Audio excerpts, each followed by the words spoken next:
I'm pretty sure I've done all of the welding on this blade that I need to for right now, unless something else goes wrong with it. So now we're going to paint this thing. I've got everything's all capped, the pins are made, I have the jack on, and it all looks pretty good, to be honest with you. I know stuff is rusting, and I figured let's get some paint on this thing.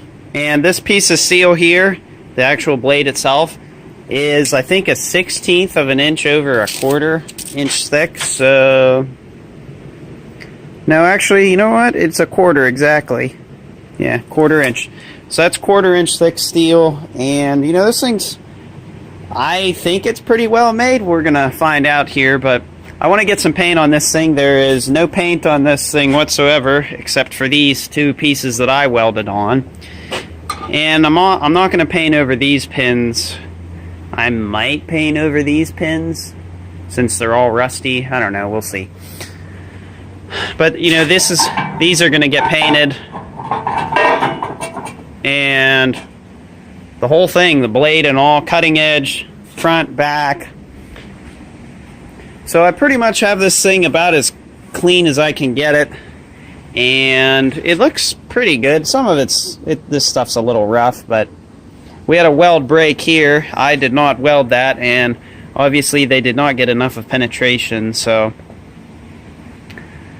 I think what we're going to do is just paint this thing. I don't know how I would fix that. I don't have a clamp that goes that deep, and I would have to figure out something to paint, to weld that, you know, pull it together and weld it again. But they should have fully welded this. You know, that if you can fully weld this and really put it on there, that's the way to fasten steel together. And you know, stuff like this doesn't look very good. So let's get to painting this thing. Looking back on this, I probably should have fully welded that frame that I just showed you. Figured out a way to clamp it together. I probably would have just drilled a hole in it and then bolted it together. But, you know, they say hindsight is 20/20.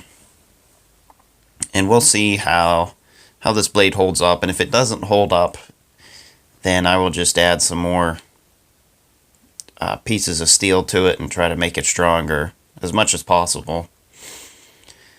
I think the reason how this blade got bent, or the reason this blade was bent, is someone was back dragging with it, and they're not as strong when you go in reverse with this thing versus going forward.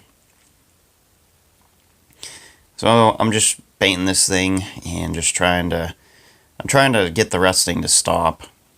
There was, like I said, there was no paint whatsoever on this blade other than the two pieces that I welded on, and those pieces were somewhat rusty too. So I'm just trying to make sure this thing doesn't rust through, and I'll tell you what, it's amazing how much better this thing looks even with just primer on it. Now I'm using Rust-Oleum Rusty Metal Primer in a quart can. I try to use up all my old cans of paint, and I also had a pretty new gallon right under the blade there, and I did eventually start using that because obviously this quart there wasn't much left in it, and I'm just painting away. There's really not a whole lot to say about this, you know, it's just painted, and I try to get as much paint on it as possible. I did 2 coats on the blade itself, and I think 1 semi-heavy coat on everything else. But I'm really glad I did what I did to this blade. Capping it, that was a really good thing.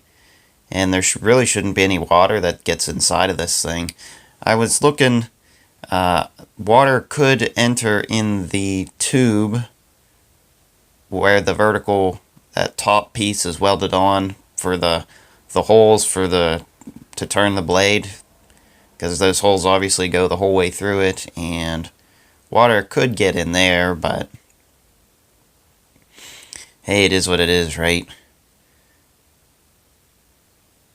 And you can see just by painting it, it's amazing how much better this thing looks. I know it's brown and whatnot, but I've been thinking I'd like to hear what you guys think I should paint, what color I should paint this blade. This is probably going to go on the 8N, so I'm kind of thinking blue or Ford blue. I have 1 quart, a brand new quart of, it's like sailboat blue or something, made by Rust-Oleum, and I may use that. But again, we'll probably do some snowplowing with this blade in the winter here, just to see how well this thing will hold up. And another use we could use this blade for, we could use it for pulling in the edges of the driveway. You know how the edges of the driveway seem to get a ridge on them before it blends into the grass. And this blade will pull those in, shouldn't be any problem for it. I don't foresee me doing a very heavy dirt work with this thing, just because this blade is kind of bent up, and I mean, it's pretty heavy duty, but it's not, the blade isn't as strong as what I'd like it to be, or the subframe isn't as good as what I'd like. I'm talking about this back here, not the frame that goes on the tractor. But I'll tell you, it's amazing what a little bit of paint does. Just trying to get in all the nooks and crannies, and on the back of this blade there was a lot of little spots that you could miss. And generally whenever I paint, I stand around it in a circle and just look it over, because what you see from one angle, it looks like you've got it, and then you see it from another angle and you really didn't. So I just kind of go around and see if I've missed anything. I will also say a flashlight really helps to see what is painted and what isn't painted. Even though it's broad daylight now, having a flashlight is pretty nice to have.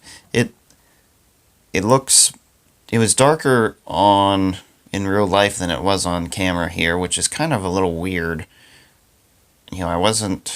Usually it's the other way around, and the flashlight really helps. And of course I have these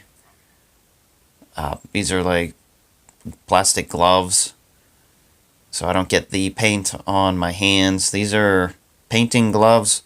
You can buy them up at Harbor Freight for, I don't know, $5 for, $5 or $6 for 100 of them, or maybe 200. No, I think it's 100.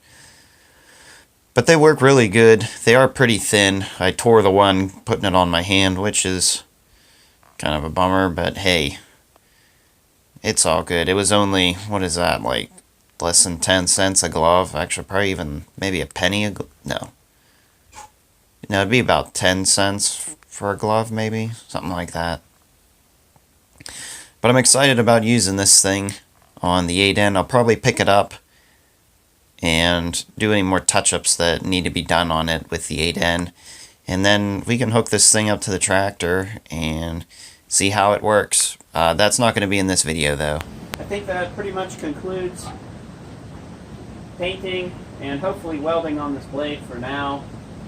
The next thing to do with this thing is to use it. So I hope everyone enjoyed this video. If you would, give me a like. That helps me show up in the YouTube search, and drop me a comment if you'd like. Don't forget to like, comment, and subscribe for more, and hopefully we will see you all in the next one. Thanks for watching.